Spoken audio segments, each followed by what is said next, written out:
नमस्कार विद्यार्थी मित्रांनो, जिओग्राफी बाय अवधूत कल्याणे या यूट्यूब चॅनलवरती तुमच्या सर्वांचं पुन्हा एकदा स्वागत आहे। खूप आतुरतेने वाट बघताय तुम्ही ह्या गोष्टीची की आत्ताच जी काही संयुक्त गट क मुख्य परीक्षा 2023 पार पडली आहे। खूप मेहनतीने अभ्यास केलाय, खूप दिवस अभ्यास केलाय, खूप जर बघितलं खूप एफर्ट्स लावून अभ्यास केलाय, सगळ्या गोष्टींच्या बाजूने आपण परिपूर्ण अभ्यास केलाय आणि वाट कशाची बघतोय तर संभाव्य उत्तरांची वाट बघतोय। कशाची संभाव्य उत्तर बघणार आहेत? भूगोल, त्याच्यानंतर रिमोट सेन्सिंग आणि त्याच्यानंतर पर्यावरणवाल्या गोष्टींवरती जाणार आहेत। जवळजवळ 14 ते 15 प्रश्न आयोगाने विचारलेत ह्या सगळ्या गोष्टीवरती, त्यांची संभाव्य उत्तर बघूयात। सुरुवात कुठून करूयात?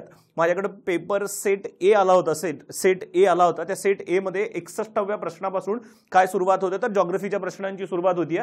त्याला सुरुवात करूयात। पहिला प्रश्न काय जर बघाल, सह्याद्री पर्वत आणि अरबी समुद्र जर बघाल, सह्याद्री पर्वत आणि अरबी समुद्र यांच्या दरम्यान असलेल्या लांबट चिंचोळ्या सखल भागाला कोकण म्हणतात।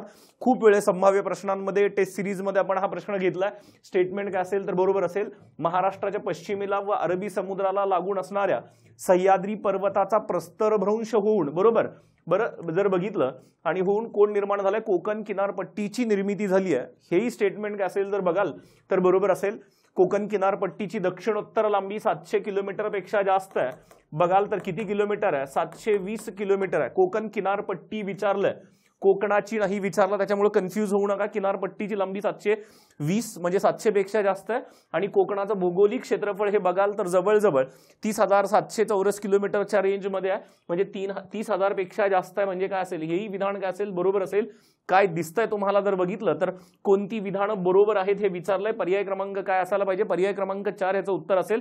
व जर काय असेल वरील सर्व विधाने काय असतील तर बरोबर असतील। त्याच्यानंतर सोपा प्रश्न, महाराष्ट्रातल्या गाविलगड टेकड्या, सातपुडा पर्वताचा महाराष्ट्रातल्या अमरावती जिल्ह्यातला विस्तार। अमरावती कुठे दिसतंय? ठाण्याचा विषय नाही, कोल्हापूरचा विषय नाही, कोण असेल तर अमरावती। अमरावतीमध्ये धारणी चिखलदरावाला भाग असेल। ब कुठे दिसतंय तर पर्याय क्रमांक 4 मध्ये फक्त ब दिसतंय। कुठे दिसतंय? पर्याय क्रमांक 4 मध्ये। पर्याय क्रमांक 4 याचं उत्तर असेल। त्याच्यानंतर सह्याद्रीच्या पूर्वेकडील उताराचा भाग, प्रादेशिक नावं विचारली आहेत। सह्याद्रीच्या पूर्व उताराचा भाग कुठल्या नावाने ओळखला जातो? माहिती आपल्याला कुठल्या नावाने? मावळ म्हणून ओळखला जातो। कुठल्या नावाने? मावळ म्हणून। जसं मराठवाडा, खानदेश, विदर्भ, तसा पूर्वेकडचा भाग काय असेल तर मावळ ह्या प्रादेशिक नावाने विचारला जातो किंवा वापरला जातो। ही गोष्ट शिवणा नदी, मी वारंवार सांगत होतो मुख्य नदीच्या उपनद्यांवरती सुद्धा फोकस करा। उपनद्यांवरती सुद्धा प्रश्न विचारले चाललेत, विशेषतः उपनद्यांचे उगम ठिकाण, उपनद्यांच्या जर काही उपनद्या असतील तर आणि त्यांची काही संगम ठिकाणं, धरणं असतील तर ह्या गोष्टी। आता कुठं आली आहे? शिवणा नदी, गोदावरीची उत्तरेकडून येऊन मिळणारी उपनदी आहे शिवणा नदी। कुठं उगम पावते? छत्रपती संभाजीनगर जिल्ह्यामध्ये उगम पावते। छत्रपती संभाजीनगरमध्ये भोरगड नाही, वणी नाही, सातपुडा पर्वताचा भाग नाही, कोण आहे? सातमाळा अजिंठा डोंगर रांगांमध्ये। सातमाळाकडे तर नाशिकचा भाग राहिला, कोण राहिलं? अजिंठा डोंगर रांगा कुठे येतात तर छत्रपती संभाजीनगरच्या उत्तर बाजूला असणारा भाग आहे, तिथंही नदी उगम पावते। पर्याय क्रमांक काय असेल तर पर्याय क्रमांक 1 ह्याचं उत्तर असायला पाहिजे। कुठल्या डोंगर रांगांमध्ये उगम पावते? अजिंठा डोंगर रांगांमध्ये उगम पावते। त्याच्यानंतर पर्यावरणावरती गेले एमपीएससी, भारतातील पर्यावरण संरक्षण कायदा भारताच्या राजपत्रात गॅझेटमध्ये कोणत्या वर्षी प्रकाशित करण्यात आलाय? इथं थोडंसं कन्फ्युजन गेलं त्यांनी। बऱ्याच लोकांनी उत्तर ह्याचं जर बघितलं तर मे 1986 लिहिलं असेल। अंमलबजावणी सुरू झाली आहे मे 1986 ला, पण ऍक्च्युअल गॅझेटमध्ये पब्लिश कधी झालंय तर 19 नोव्हेंबर 1986 ला पब्लिश झालंय। म्हणजे पर्याय क्रमांक काय उत्तर असायला पाहिजे ह्याचं? तर पर्याय क्रमांक 4 हे उत्तर असायला पाहिजे। नोव्हेंबर 1986 मध्ये हे ऍक्च्युअल। तुम्ही जर हा कायदा, ह्या कायद्याची PDF काढून बघाल तर वरती नाव आहे आणि त्याच्या खाली एक ब्रॅकेटमध्ये छोटीशी लाईन आहे, त्या लाईन मध्ये ही डेट मेन्शन केलेली दिसेल की गॅझेटमध्ये कधी पब्लिश झालंय। आणि हे जर बघितलं ह्याचे रूल्स कधी गॅझेटमध्ये पब्लिश झालेत तर 19 नोव्हेंबर कधी असेल? 19 नोव्हेंबर 1986 ला। तर पर्याय क्रमांक काय असायला पाहिजे? पर्याय क्रमांक 4 असायला पाहिजे याचं उत्तर। त्याच्यानंतर आशिया खंडातील लेग टॅपिंगचा पहिला प्रयोग कुठे गेलाय? कोयनामध्ये। खूप वेळेस शिकलं, पण खूप वेळेस जर बघाल ऍक्च्युअल लेग टॅपिंग कसं होतं ह्या सगळ्या गोष्टी सुद्धा आपण लेक्चरमध्ये, नोट्समध्ये शिकलोय। कोयना जलाशयामध्ये कोणत्या वर्षी करण्यात आलं? सरळ सरळ आहे 13 मार्च 1999 पहिलं लेग टॅपिंग। 13 मार्च 1999। मार्च 1999 मला एकच पर्याय दिसतोय, मार्च असल्यामुळे बऱ्याच जण 74 75 वरती कन्फ्यूज झाले, पण पहिलं लेग टॅपिंग कुणाचं? जर कोयनाचं 13 मार्च 1999 नॉर्वेची टेक्नॉलॉजी वापरून पहिलं लेग टॅपिंग करण्यात आलंय कोयनामध्ये। ही गोष्ट लक्षात ठेवा। पर्याय क्रमांक काय असेल? पर्याय क्रमांक 3। दुसरं लेग टॅपिंग कधीच आहे तर 2012 मधलं दुसरं लेग टॅपिंग आहे। त्याच्यानंतर जागतिक आरोग्य संघटना WHO ने खालीलपैकी कोणती पर्यावरण आरोग्य संघटना विकसित केली आहे? ह्याचं जर उत्तर बघाल तर F इथं फूड, आणि इथं जर राष्ट्रीय अन्न आणि कृषी संघटना नाही, इधर पर्यावरण आणि वन मंत्रालय ही काही संघटना नाही, हे मंत्रालय आपलं जर बघाल IUCN वाली पण संस्था नाही, जर बघाल तर कोण असेल पर्यावरणवादी कुठली संघटना WHO ने वर्ल्ड हेल्थ ऑर्गनायझेशनने स्थापन केली आहे तर आरोग्य पर्यावरण लिंक इनिशिएटिव्ह जर बघाल तर कुठला असेल आरोग्य हेल्थ एन्व्हायरमेंट लिंक इनिशिएटिव्ह वाला भाग असेल हा पर्याय क्रमांक सी, हा पर्याय सी हा ऑप्शन दिसतोय, सी कुठे आहे जर बघाल तर फक्त सी पर्याय क्रमांक 3 मध्ये दिसेल तुम्हाला, कोण दिसेल फक्त सी पर्याय क्रमांक 3 ह्याचं उत्तर असायला पाहिजे 67व्या प्रश्नाचं। त्याच्यानंतर 2016 मध्ये इथं खूप गंमत केली एमबीसीने, तुम्ही सगळं वाचून गेलात, 2016 वाचून गेलात, सिक्कीम वाचून गेलात 100%, जर बघितलं ऑर्गॅनिक फार्मिंग वाचून गेलात वगैरे, पण त्यांनी थोडंसं जाऊन डिटेलमध्ये विचारलंय सिक्कीम हे राज्य भारतातील पहिलं 100% सेंद्रिय राज्य म्हणून घोषित करण्यात आलंय, ऑर्गॅनिक फार्मिंग वाला स्टेट म्हणून घोषित करण्यात आलंय 2016 मध्ये, बरोबर। मग विचारलंय की त्यानुसार किती क्षेत्र सेंद्रिय शेती म्हणून प्रमाणित करण्यात आलंय। ऍक्च्युअली ही आकडेवारी जर बघाल तर ही आकडेवारी गव्हर्नमेंटच्या रेकॉर्डमध्ये जी काही आहे ती लाख हेक्टर्स मध्ये आहे किंवा हेक्टर्स मध्ये असं म्हणा, ती किती हेक्टर्स आहे 75,000 हेक्टर्स आहे।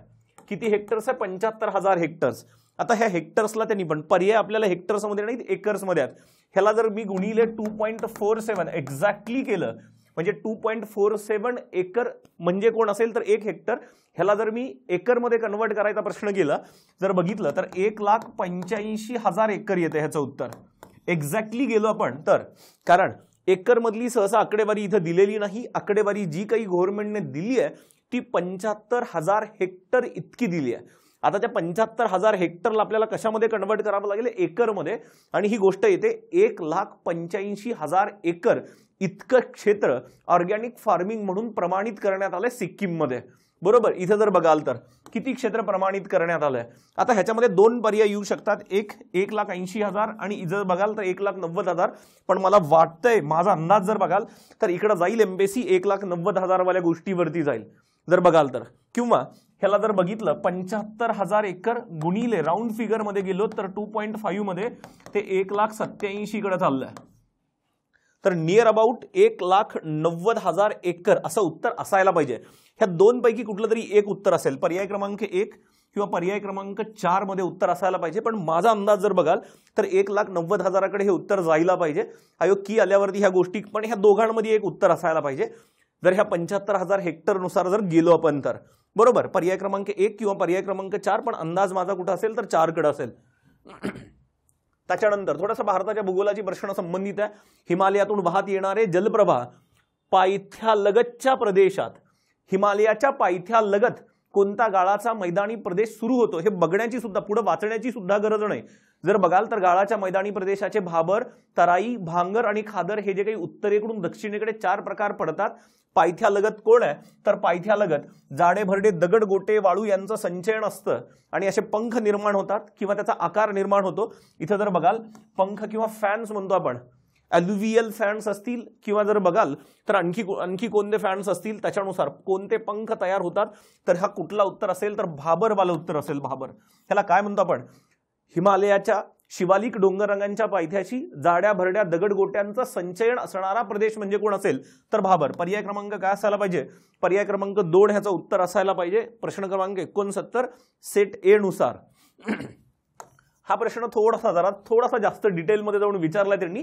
चर्नोबिल जी काही न्यूक्लिअर डिझास्टर झालं होतं, अपघात झाला होता न्यूक्लिअर पॉवर प्लांटचा, ही जर बघाल तर पहिली डेट बऱ्याच जणांना माहिती असेल, चर्नोबिल अणुशक्ती अपघात 26 एप्रिल 1986 ला झालाय, हे स्टेटमेंट बरोबर आहे जर बघाल तर, हे सरळ फॅक्च्युअल आहे, हे स्टेटमेंट बरोबर आहे।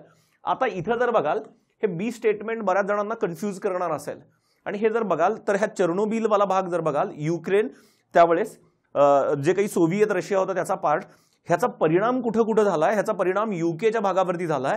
ह्या चर्नोबिल अपघाताचा परिणाम नॉर्वे, स्वीडन ह्या भागामध्ये सुद्धा तुम्हाला काय दिसतंय तर किरणोत्सारी पदार्थांचं उत्सर्जन होताना दिसतंय, किरणांचं उत्सर्जन झाल्याचं समजलं, ही गोष्ट पण खरी आहे। जर बघाल काही दिवसांनी 26 एप्रिल नंतर काही दिवसांनी स्वीडन, नॉर्वे, युके ह्या देशामध्ये सुद्धा किरणांचं उत्सर्जन होताना दिसलं आपल्याला, जर बघाल तर हे स्टेटमेंट सुद्धा काय, हे स्टेटमेंट सुद्धा बरोबर आहे। तिसरी गोष्ट काय विचारली आहे त्यांनी, ग्राफाईट वापरलंय म्हणताय कूलिंगसाठी. जर बघितलं चेर्नोबिल प्रकल्पात ग्राफाईटचा उपयोग अणुभट्टी थंड करण्यासाठी आहे, हेही बरोबर आहे. ग्राफाईटचा वापर केलाय, कशाचा वापर केलाय, ग्राफाईटचा वापर केलाय. तीनही स्टेटमेंट बरोबर आहेत. जर बघाल तर आपल्या माहितीनुसार तर पर्याय क्रमांक कुठं जायला पाहिजे, ए बी सी बरोबर असायला पाहिजे. तर पर्याय क्रमांक 4 कडे जाईल मी. कुठं असेल ह्याचं उत्तर जर बघाल, संभाव्य उत्तर काय असेल तर पर्याय क्रमांक 4 ए बी आणि सी. नॉर्वे, स्वीडन, युके मध्ये त्याचे परिणाम जाणवलेत आपल्याला 1986 26 एप्रिल नंतर काही दिवसानंतर जर बघाल तर. आणि ग्राफाईटचा वापर केला, सरळ सरळ ही गोष्ट आहे. पर्याय क्रमांक काय असेल, पर्याय क्रमांक 4. त्याच्यानंतर हा भाग कुठला होता, एन्व्हायरमेंट आणि जॉग्रफी वाला पार्ट होता. पुढे कुठे गेले एमबीसी जर बघितलं ह्याच सेट ए मध्ये, ह्या सेट ए मध्ये बघाल तर 83व्या प्रश्नापासून कोण सुरू झालंय तुमचं, एरियल फोटोग्राफी रिमोट सेन्सिंग वाला पोर्शन सुरू झालाय. मग भारतामध्ये हवाई छायाचित्रणाचं काम खालीलपैकी कोणत्या संस्था करतात. एरियल फोटोग्राफीचे लेक्चर्स जर बघितले असतील तुम्ही तर पहिल्याच लेक्चरमध्ये ह्या गोष्टीचा उल्लेख आहे. ह्या गोष्टीचा काय उल्लेख आहे तर भारतामध्ये एरियल फोटोग्राफी तुम्हाला आम्हाला करणं अलाउड नाही. त्याच्यासाठी 3 संस्था काम करतात भारतामध्ये. कुठली संस्था काम करते, air force of India, Indian air force काम करते. त्याच्यानंतर इंडियन एअर सर्वे काम करते. आणि इथं जर बघाल NRSA म्हणजे कोण आहे, नॅशनल, जर बघाल नॅशनल रिमोट सेन्सिंग एजन्सी काम करते. कुठे आहे, हैदराबादला. 1974 मध्ये स्थापना झालेली ही संस्था नॅशनल रिमोट सेन्सिंग एजन्सी, ही संस्था सुद्धा काय करते तर एरियल फोटोग्राफीचं काम करते. IMD काम करत नाही, इंडियन मेट्रोलॉजिकल डिपार्टमेंट काम करत नाही एरियल फोटोग्राफीसाठी. तर काय असेल, ए बी आणि सी. ए बी आणि सी असणारा पर्याय कुठे दिसतोय आपल्याला तर पर्याय क्रमांक 4 मध्ये दिसतोय. कुठे दिसतोय, पर्याय क्रमांक 4 मध्ये दिसतोय ए बी आणि सी. जर 83 84 वाली गोष्ट व्हर्टिकल एअर, जर बघाल व्हर्टिकल एरियल फोटोग्राफी संभाव्य प्रश्नांमध्ये आपण ह्याच्यावरती गेलोय की व्हर्टिकल एरियल फोटोग्राफीचा उपयोग काय. जर बघाल कार्टोग्राफी, कार्टोग्राफीचा अर्थ काय, नकाशे निर्माण करणे. कार्टोग्राफीचा अर्थ नकाशे निर्माण करणे केला जातो.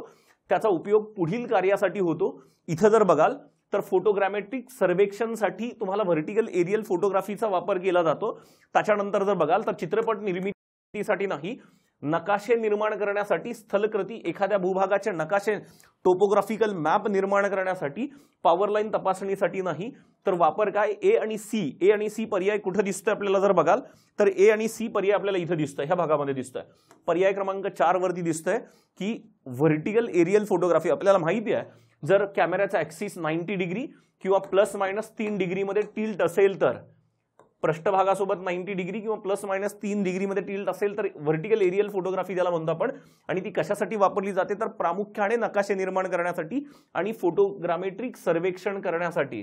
ए आणि सी पर्याय क्रमांक कोण असेल तर पर्याय क्रमांक 4 ह्याचं उत्तर असेल जर बघाल तर. पुढे येऊयात, मिथ्या वर्ण स्वरूपवाली गोष्ट, FCC फॉल्स कलर कंपोजिट. संभाव्य प्रश्नांमध्ये बोललोय आपण ह्याच्यावरती. फॉल्स कलर कंपोजिट मध्ये हवाई छायाचित्र वाचनासाठी निरोगी वनस्पती, निरोगी वनस्पती म्हणजे कुठल्या रंगाने, हिरव्या रंगाने. जर बघितलं नॅचरल कलर, नैसर्गिक कलर कुठला असेल तर हिरवा. आणि नैसर्गिक कलर जर हिरवा असेल तर त्याचा फॉल्स कलर कंपोजिट मध्ये रंग कुठला असतो, रेड रंग असतो, रेड रंग. जर बघाल नैसर्गिक रंग हिरवा तर फॉल्स कलर कंपोजिट मध्ये तो रंग कोणत्या रंगाने दाखवला जातो तर रेड रंगाने दाखवला जातो. इथं कुठं दिसतंय तुम्हाला जर बघाल तर लाल रंगाने दाखवला जातो. कुठला असेल, लाल रंगाने. पर्याय क्रमांक काय असेल, रेड वाला. जर भाग बघाल कोण असेल, रेड. ह्याच्या अगोदरही राज्यसेवा मुख्य परीक्षेला हा विचारून झालाय. एव्हरग्रीन फॉरेस्ट कोणत्या रंगाने, रेड टू मॅजेंटा रंगाने. जर बघाल कुठला रंग असेल तर लाल रंग. पर्याय क्रमांक 3 उत्तर असायला पाहिजे. त्याच्यानंतर जागतिक नेव्हिगेशन उपग्रह प्रणालीतील GNSI जर बघितलं, ग्लोनास हा उपग्रह कोणत्या देशाचा आहे. ग्लोनास ही जी काही आपल्याकडे जशी GPS अमेरिकन सिस्टीम आहे, किंवा जर बघाल तर नॅविक नावाची, जशी जर बघाल तर ही नॅविक नावाची भारतीय दिशादर्शक प्रणाली आहे, तशी ही ग्लोनास नावाची दिशादर्शक प्रणाली कोणाची आहे तर ऑब्व्हियसली कोणाची आहे, रशियाची आहे. GPS जसं अमेरिकेचं आहे. त्याच्यानंतर जर बघितलं तर नॅविक नावाची ही जी काही रिजनल नेव्हिगेशन सिस्टीम आहे ती भारताची आहे. तर ग्लोनास कोणाची आहे तर ग्लोनास रशियाची आहे. पर्याय क्रमांक काय असायला पाहिजे उत्तर ह्याचं, पर्याय क्रमांक 2 ह्याचं उत्तर असायला पाहिजे. ही सगळी प्रश्न जर बघाल तर ही सगळी प्रश्न जी काही आत्ता 2023च्या गट क च्या मुख्य परीक्षेला आली आहेत, ही सगळी संभाव्य उत्तर आहेत त्या प्रश्नांची. ही सगळी संभाव्य उत्तर आहेत. कदाचित 1-2 प्रश्न चेंज असू शकतात, पण शक्यता वाटत नाही, कारण ऑलमोस्ट प्रश्न सरळ सरळ स्ट्रेट फॉरवर्ड आहेत. कुठेही कन्फ्युजिंग स्टेटमेंट दिसत नाहीत आयोगाचे. त्याच्यामुळे ही संभाव्य उत्तर असतील. हार्डली एखादं उत्तर चेंज होऊ शकतं, याच्यामध्ये जास्त काही बदल होतील असं मला वाटत नाही. की आल्यावरती आणखी गोष्टी थोड्याशा स्पेसिफिक होतील. फक्त आता सध्या चेक करा. खूप सारा लोड, खूप सारं टेन्शन घेऊ नका, कारण ऑलरेडी आपण खूप सारा अभ्यास केलाय, त्याचा लोड होता. आज पेपर झालाय. फक्त एकदा संभाव्य उत्तर बघून घ्या, काय होतंय काय नाही याचा अंदाज येईल. 2-4 दिवसामध्ये आयोग की देणारच आहे, त्याच्यावरती दूध का दूध पाणी का पाणी होणारच आहे. ठीक आहे. तुम्हाला सगळ्यांना पेपर चांगला गेला असेल. होप सो की आल्यानंतर तुम्हाला सगळ्यांचा स्कोअर चांगला येऊ आणि तुमच्या सर्वांचं सिलेक्शन हो, ही खूप मनापासून माझी इच्छा आहे. आणि सगळ्यांना जाता जाता एक सगळ्यांना विनंती आहे, ज्या लोकांनी आणखी आपलं यूट्यूब चॅनल सबस्क्राईब केलं नसेल तर कृपया यूट्यूब आणि टेलिग्राम सबस्क्राईब करून घ्या. धन्यवाद.